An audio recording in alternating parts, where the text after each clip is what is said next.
Nous baignons au quotidien dans un univers de sons. Comment les sons sont-ils produits et comment se propagent-ils ? On entend un son en étant à distance de la source qui l'a créé.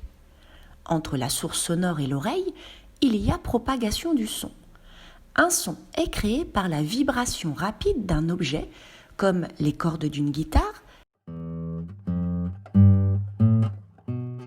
les ailes d'un insecte, les feuilles d'un arbre dans le vent.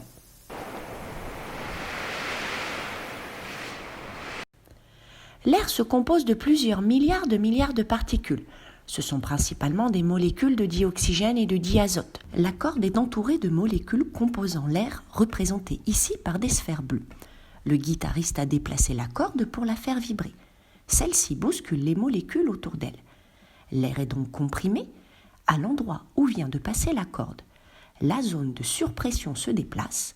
Le va-et-vient de la corde qui vibre crée ainsi une succession de zones de surpression qui vont se déplacer comme des vagues dans la pièce. Le son se forme.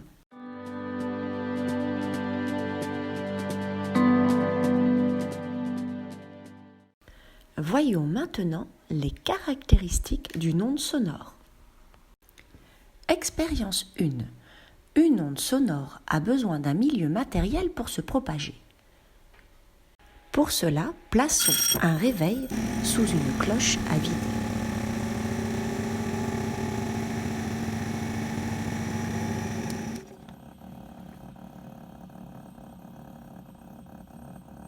Le volume sonore diminue jusqu'à être quasi nul lorsque l'on fait le vide dans la cloche.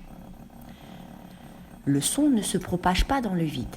Le milieu matériel transmet une vibration qui se propage de proche en proche. Ce milieu peut être liquide, solide ou gazeux. Sur la Lune, qui n'a pas d'atmosphère, les sons ne se propagent pas. Expérience 2. Une onde sonore est d'abord une onde, c'est-à-dire une perturbation, une déformation qui se déplace sans transport de matière, mais avec transport d'énergie. Les grains de semoule sont mis en mouvement lorsque l'on claque des mains. Le claquement de main est une perturbation qui déplace les molécules présentes dans l'air et leur fournit donc l'énergie nécessaire pour se déplacer et ainsi entrer en collision avec les grains de semoule. Ces derniers se mettent alors à bouger. On voit la flamme de la bougie vaciller sous l'effet des variations de pression de l'air provoquées par la propagation des sons. La vibration initiale se propage de proche en proche au niveau microscopique, c'est-à-dire entre les atomes ou entre les molécules, sans que l'objet qui vibre ne se déplace. La propagation d'un signal sonore est analogue à la propagation d'une déformation d'un ressort. Expérience 3. La nécessité d'une caisse de résonance pour amplifier le son.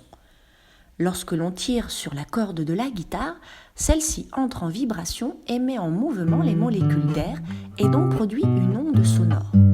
Celle-ci a besoin d'une caisse de résonance pour être amplifiée et donc se propager loin dans l'espace. Expérience 4. Le domaine audible par l'homme.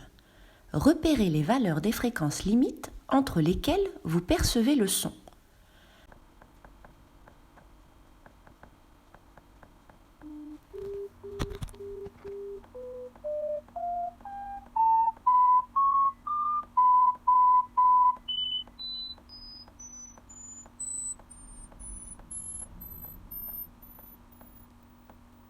Le son perçu est environ compris entre 20 Hz et 20 000 Hz.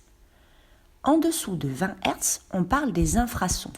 Au-delà de 20 000 Hz, on parle des ultrasons. Les ondes sonores sont donc caractérisées par leur fréquence, qui se répartissent en 3 catégories: les infrasons, les sons audibles et les ultrasons. Expérience 5. Les ondes sonores présentent dans la plupart des cas un caractère périodique. Il s'agit bien ici d'un son continu puisque le signal observé est périodique, c'est-à-dire un phénomène qui se répète identique à lui-même pendant une durée appelée période.